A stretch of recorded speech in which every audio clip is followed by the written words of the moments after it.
मेरे प्यारे साथियों, आप सभी का पुनः स्वागत है एक बार हमारे YouTube चैनल पर। जैसे कि आप सभी को पता है, हम लोग भारतीय राज्य व्यवस्था के खंड को कर रहे हैं और ये पूरी तरह से हम अपने पीसीएस एग्जाम और आपके जो आईएएस का एग्जाम होता है, इसके प्रीलिम्स की परीक्षा के लिए कर रहे हैं, प्रीलिम्स के पेपर के लिए कर रहे हैं। इसमें आपका आरओ हो गए, सारी परीक्षाओं की लगभग आपकी कंप्लीट तैयारी हो जाती है। इसमें हम आज क्लास संख्या 28 कर रहे हैं। इसके पहले की जो क्लासेस हैं, ये आपकी इंडियन कॉन्स्टिट्यूशन या Indian polity by Santosh sir के नाम से प्लेलिस्ट है। वहां पे सारी क्लासें आपको ए टू जेड एक जो है विधिवत रूप से मिल जाएंगी। तो बिना देर के हम लोग बढ़ते हैं आज के इस सेगमेंट पे, जिसमें हम लोग चर्चा करने वाले हैं संविधान की प्रस्तावना या कॉन्स्टिट्यूशन ऑफ प्रेम्बल क्या है उसके बारे में। यहाँ का जो पार्ट है, पार्ट 1 है। तो बिना देर के हम आगे बढ़ते हैं। काफी सारी चीजें हमारे लिए समझने की हैं, तो उन सभी चीजों को यहाँ पे हम देखते हैं। तो इसमें जो पहली चीज हमारी बात है, ये है कि आखिर जो ये संविधान है, भारत का संविधान है, इसकी जो ये उद्देशिका है, इस उद्देशिका का उद्देश्य क्या है। अगर प्रश्न यही पूछ ले कि इस उद्देशिका का ही उद्देश्य क्यों, क्योंकि इसका नाम ही है उद्देशिका, तो उद्देशिका के कुछ न कुछ तो लक्ष्य रहेंगे। तो इसमें जो आपका संविधान है, उन संविधान के जितने भी उद्देश्य होते हैं, उन उद्देश्यों को यहाँ पर लक्षित किया जाता है। इसके साथ में जो लक्ष्य होते हैं कि आखिर संविधान का लक्ष्य क्या है, उन लक्ष्य को यहाँ पे दिखाया जाता है। इसके अलावा जो आदर्श होते हैं, उन आदर्श को यहाँ पे दिखाया जाता है। इसके अलावा जो आपके आधारभूत सिद्धांत, कैसे सिद्धांत, आधारभूत सिद्धांत, आधारभूत सिद्धांत, वो सभी सिद्धांतों को यहाँ पे ये परिलक्षित करता है। ये चीजें, एक चीज और होती है कि इसी उद्देशिका को क्या कहते हैं, तो इसे हम संविधान के परिचय पत्र के रूप में, परिचय पत्र, किसका परिचय हो गया, ये संविधान का परिचय पत्र हो गया, आइडेंटिटी कार्ड। अब देखिए यहाँ पे एक चीज और आता है, प्रश्न आता है कि ये जो प्रियम्बल है, इसके विचार, आखिर इसका विचार कहाँ से लिया गया और विचार कैसे। तो विचार ये हमने लिया है यूएसए से, अमेरिका से। अमेरिका से खासकर जो आपका we the people of India है, यहाँ पे इस चीज को आपको डायरेक्ट तो हमने वहीं से उठा लिया, अमेरिका से उठा लिया, तो इसलिए आपको यहाँ पे ये चीज याद है। लेकिन सर यहाँ पे एक प्रश्न और बनता है, भाई क्या प्रश्न है, प्रश्न ये है कि सर कहीं कहीं पे हम पढ़ते हैं कि ये ऑस्ट्रेलिया से लिया गया। तो ऑस्ट्रेलिया से क्या लिया गया, ऑस्ट्रेलिया से ली गई है इसकी लैंग्वेज, जो आपकी भाषा है। इस भाषा को हमने कहां से लिया है, इस भाषा को हमने लिया है ऑस्ट्रेलिया से। इस चीज को यहाँ पे क्या रखना है आपको, यहाँ पे याद रखना। बताइए बेटा, यहाँ तक सारी चीजें आपकी क्लियर हो गई कि यहाँ से यहाँ तक का किसी को कोई भी कंफ्यूजन है। अब ये सारी चीजें क्या है, ये बेसिक चीजें आपकी यहाँ पे कंप्लीट हो जाती है। अब हम बात करते हैं कि आखिर जो प्रस्तावना है, प्रस्तावना है क्या। प्रस्तावना देखिए यहाँ पे हिंदी में भी लिखा है, इंग्लिश में भी लिखा है। तो इंग्लिश मीडियम वाले इंग्लिश देख लेंगे, हिंदी मीडियम वाले हिंदी। जैसे कि हम पढ़ते हैं, हम भारत के लोग, कौन लोग, तो भारत के लोग, सभी लोगों की बात करता है, ऑल द पीपल की बात कर रहा है। भारत को क्या करना है, एक संपूर्ण प्रभुत्व संपन्न, समाजवादी, पंथ निरपेक्ष, लोकतंत्रात्मक गणराज्य बनाने के लिए तथा उसके समस्त नागरिकों क्या क्या देंगे, देख लीजिए यहाँ पे स्पष्ट तौर पे लिखा गया है, सामाजिक, आर्थिक एवं राजनीतिक न्याय। मतलब न्याय कितने प्रकार का दे रहे हैं, 3 प्रकार का दे रहे हैं, सामाजिक दे रहे हैं, आर्थिक दे रहे हैं, राजनीतिक दे रहे हैं। इसके बाद विचार हो गया, अभिव्यक्ति हो गया, विश्वास हो गया, धर्म हो गया और उपासना की क्या कर रहे हैं कि हम स्वतंत्रता दे रहे हैं। ये स्वतंत्रता कितने प्रकार की होगी, आपके 5 प्रकार। तब एक विचार हो गई, एक अभिव्यक्ति हो गई, एक आपका विश्वास हो गया, एक आपका धर्म हो गया और एक आपका उपासना हो गया। 5 प्रकार की क्या दी गई, स्वतंत्रता दे दी गई आपको। इसके अलावा समता की बात करता है, तो यहाँ पे 2 समताएं दी गई हैं, प्रतिष्ठा की, दूसरी आपकी अवसर की। तो यहाँ पे 2 समताओं का जिक्र किया गया है। इन दोनों चीजों को आपको यहाँ पे याद रखना, ठीक। जस्टिस की बात कर लिया, लिबर्टी की बात कर लिया, इक्वालिटी की बात कर लिया। इसके अलावा और क्या कह रहा है, वो कह रहा है कि प्राप्त कराने के लिए तथा उन सब में व्यक्ति की क्या है, गरिमा और राष्ट्र की एकता और अखंडता को सुनिश्चित करने वाली बंधुत्व बढ़ाने के लिए क्या कर रहे हैं, दृढ़ संकल्प का, मतलब पूर्ण इच्छा शक्ति से अपनी इस संविधान सभा में, ये कहाँ का उद्देश्य प्रस्ताव स्वीकार किया गया है, तो ये संविधान सभा में स्वीकार किया। क्या कह रहा है, आज तारीख 26 नवंबर 1949। अब देखिए ये जो लिखा गया है ये आपके फिलहाल जो प्रियम्बल प्रिंट होती है एनसीईआरटी में वहां से हटा दिया गया, पहले ये दिखाई देता था। ये हिंदी का है। मिति मार्गशीर्ष शुक्ला सप्तमी संवत 2026 को एतद द्वारा इस संविधान को अंगीकृत करते हैं, अधिनियमित करते हैं और समर्पित करते हैं। ये आपका क्या है, ये पूर्ण आपकी उद्देशिका होती है।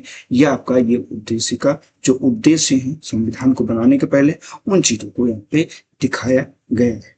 अब देखिए यहाँ पे एक चीज और है, यहाँ पे 3 शब्द है। कौन कौन से? एक आपका यहाँ पे ये दिया गया, मैं पेन का कलर थोड़ा सा चेंज कर लूं ताकि और स्पष्ट आपको दिख सके। एक यहाँ पे ये दिखाया गया है आपका समाजवादी, ये आपका पहला वर्ड हो जाता है। इसके बाद आपका दूसरा शब्द दिखाया गया पंथ निरपेक्ष, पंथ निरपेक्ष। इसके बाद तीसरा शब्द जो है आपका अखंड। यहाँ पे सर इन 3 शब्दों का क्या करना है?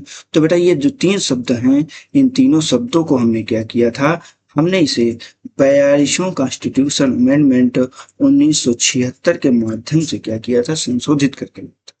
आज तक का इसमें कितना, एक बार ही संशोधन, आज तक सिर्फ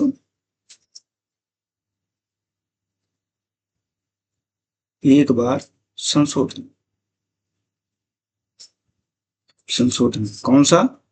आपका 42 कॉन्स्टिट्यूशन अमेंडमेंट 1976। तो इसलिए इस चीज को क्या रखना है, इस चीज को आपको यहाँ पे याद। बताइए यहाँ तक का किसी को कोई डाउट? मुझे फिलहाल नहीं लगता कि यहाँ तक का आपको कोई समस्या इसमें आने वाली। हम आगे बढ़ते हैं। आगे देखिए हम एक चीज और बात करते हैं।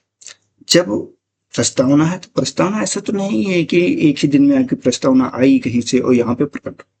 प्रस्तावना के आने के पीछे की भी एक कहानी है, एक कहीं ना कहीं उसकी विकास यात्रा है। तो हम प्रस्तावना प्रियम्बल की जो है आपकी एक इतिहास की बात करते हैं, या प्रस्तावना की विकास, प्रस्तावना की विकास यात्रा।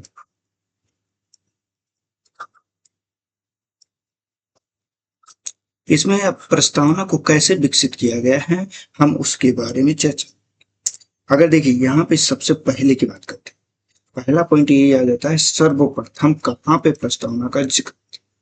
सर्वप्रथम तो सर्वप्रथम तो बेटा आपको जैसे मैंने बताया आपका कहाँ पे, तो यूएसए के संविधान, यूएसए के संविधान। अब यूएसए के संविधान में आखिर कब आता है, ये भी प्रश्न है आपका। तो यहाँ पे इस चीज को याद रखिएगा, ये आता है वहां पे 17 दिसंबर। कब? 17 दिसंबर या सितंबर? तो यहाँ पे बेटा याद रखिएगा 17 सितंबर। और कब? 1787। 1787 जब वहां का संविधान को अपनाया जाता है, तब ही वहां पे क्या आ जाता है, वहां पे आपका जो है पहली बार इसको इंट्रोड्यूस कर दिया। बताइए बेटा यहाँ तक का किसी को किसी भी प्रकार का कोई डाउट? मुझे नहीं लगता कोई डाउट होगा। अब चलते हैं, बात करते हैं कि आखिर भारत में जो विकास किया गया, भारत में जो इसे लाया गया, ये किस तरह से लाया गया। तो भारत में लाने के लिए इसमें एक उद्देश्य प्रस्ताव लाया जाता है, सेकेंड स्टेप रखते हैं, तो उसको क्या कहा जाता है, उसको कहा जाता है आपका उद्देश्य प्रस्ताव। एक तरह से ऑब्जेक्टिव मोशन के तौर पे इसे हम जानते हैं। इसको किसके द्वारा लाया गया, तो इसे पंडित जवाहरलाल नेहरू जी के द्वारा, पंडित जवाहरलाल नेहरू जी। अब इनके द्वारा लाया कब जाता है, इनके द्वारा लाया जाता है आपका 13 दिसंबर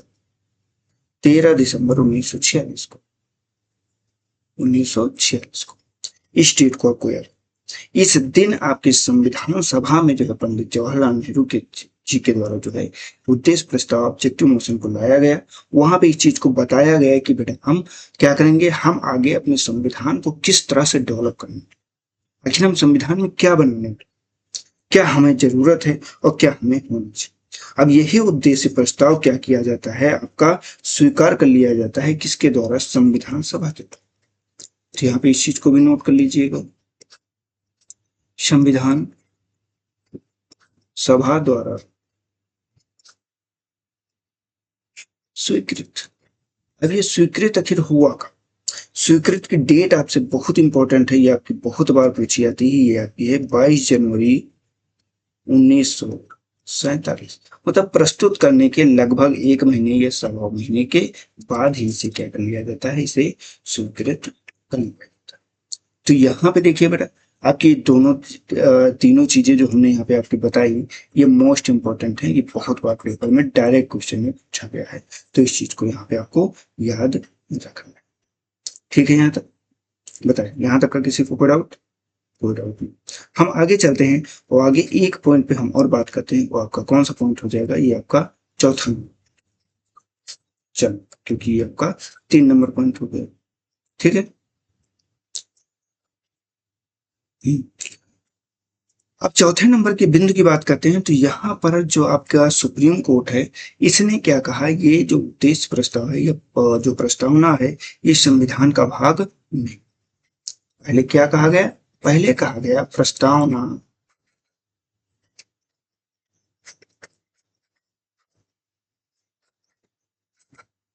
संविधान का भाग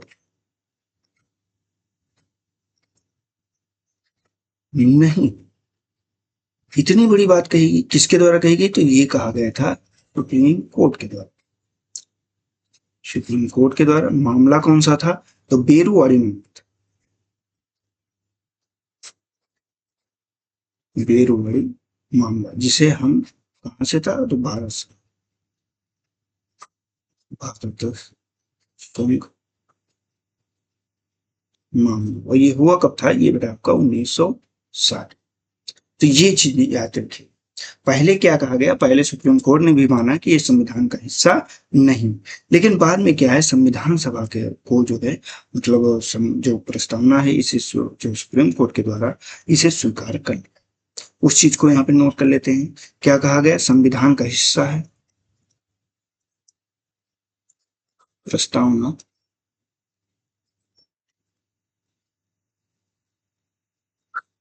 संविधान का हिस्सा।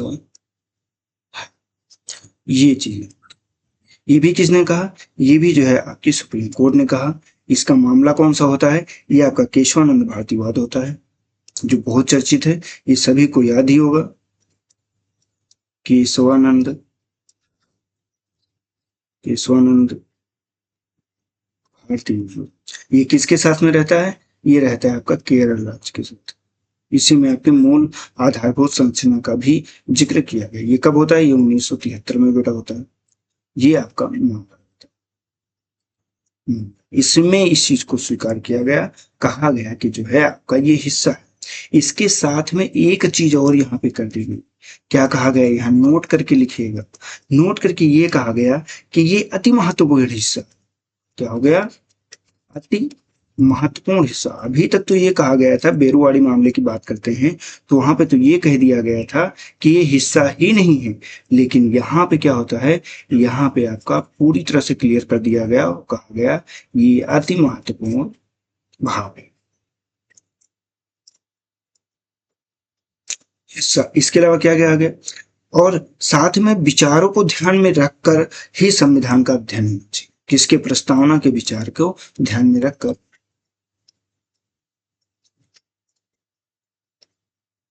इसके विचार को ध्यान में रखकर संविधान का अध्ययन होना चाहिए। संविधान का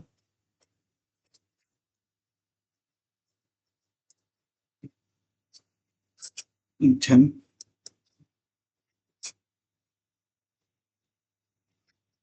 होना चाहिए। ये एक चीज यहाँ पे आ जाती है। ये तो इतनी सी बात होगी, इतना यहाँ पे हो गया। लेकिन यहाँ पे एक पॉइंट और आपको याद रखना है, वो है आपका 6 नंबर बिंदु। क्यों? क्योंकि यहाँ पे एक मामला और, वो क्या कहता है, वो उसे आप जानते हैं LIC of India. LIC of India,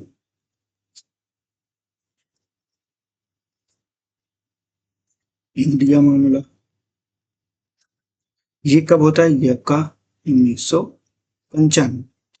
इसमें क्या होता है, इस वाले मामले में सुप्रीम कोर्ट ने ये कह दिया कि ये प्रस्तावना संविधान का अंतरिम हिस्सा। क्या कह दिया? प्रस्तावना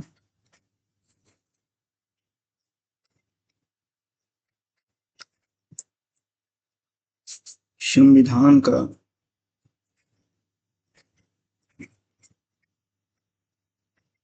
अंतरिम हिस्सा, ये चीज यहाँ पे आपकी इंपॉर्टेंट हो जाती है। बताइए, यहां तक का किसी को किसी भी प्रकार का कोई डाउट? अगर जो है यहाँ तक डाउट है तो आप एक बार जरूर हमारा जो टेलीग्राम पे आपका डाउट सेशन बनाया गया है, ग्रुप बनाया गया है, उसमें जरूर जुड़िएगा। अब यहाँ पे एक चीज और है, वो क्या है? वो अगर ये आपसे पूछे कि सुप्रीम कोर्ट का, जो सुप्रीम कोर्ट है का वर्तमान मत क्या है, वर्तमान मत, इसका यह अर्थ होता है कि वर्तमान में आखिर सुप्रीम कोर्ट क्या मानती। तो वर्तमान में बेटा ये मानती है कि प्रस्तावना संविधान का भाग है, यहीं पे नोट कर लीजिएगा, प्रस्तावना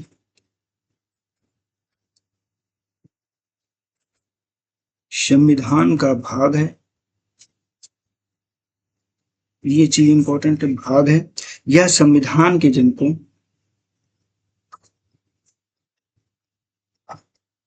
यह संविधान के जनकों, जो जिन्होंने इन्हें बनाया, के मत से सम्यता रखता है, मत से सम्यता रखता है, सम्यता रखता है। एक बात यहाँ पे और जोड़ दी गई कि संविधान के विश्लेषण के दौरान, संविधान के विश्लेषण के समय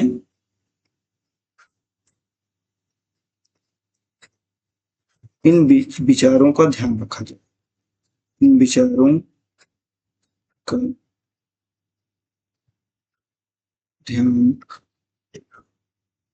रखा जाए। ये चीजें यहाँ पे आपके लिए इंपॉर्टेंट हो जाती है। बताइए बेटा, यहाँ तक का सारी चीजें क्लियर होगी? यहाँ तक का किसी को कोई डाउट नहीं, किसी प्रकार की कोई समस्या नहीं? अगर यहाँ तक सब कुछ क्लियर, तो आज इस वाले सेशन में हम इतना ही रखते हैं। अभी फिलहाल प्रस्तावना में काफी सारी चीजें बाकी हैं और अभी एक एक शब्द का अर्थ भी हमें समझना है, क्योंकि काफी डीप रूप में हम इसे पढ़ रहे हैं। तो उन चीजों को हम देखेंगे अपनी नेक्स्ट क्लास में। तो आज के सेशन में हम इतना ही रखते हैं। बाकी अगर बेटा फिर से मैं कह रहा हूँ, अगर किसी भी प्रकार को आपको डाउट होता है तो हमारा टेलीग्राम पे डाउट सेशन बना हुआ है, आप उसे सर्च करिए, वहां पे आप जुड़िए हमसे, और जुड़ने के साथ में आप वहां पे अपनी चीजों को पोस्ट कर सकते हैं। और हमारे चैनल को सब्सक्राइब कीजिए, वीडियो को लाइक कीजिए और अधिक से अधिक अपने दोस्तों को भी शेयर कीजिए। तो मिलते हैं नेक्स्ट वीडियो में, तब तक के लिए जय हिंद, जय भारत, आपका दिन शुभ।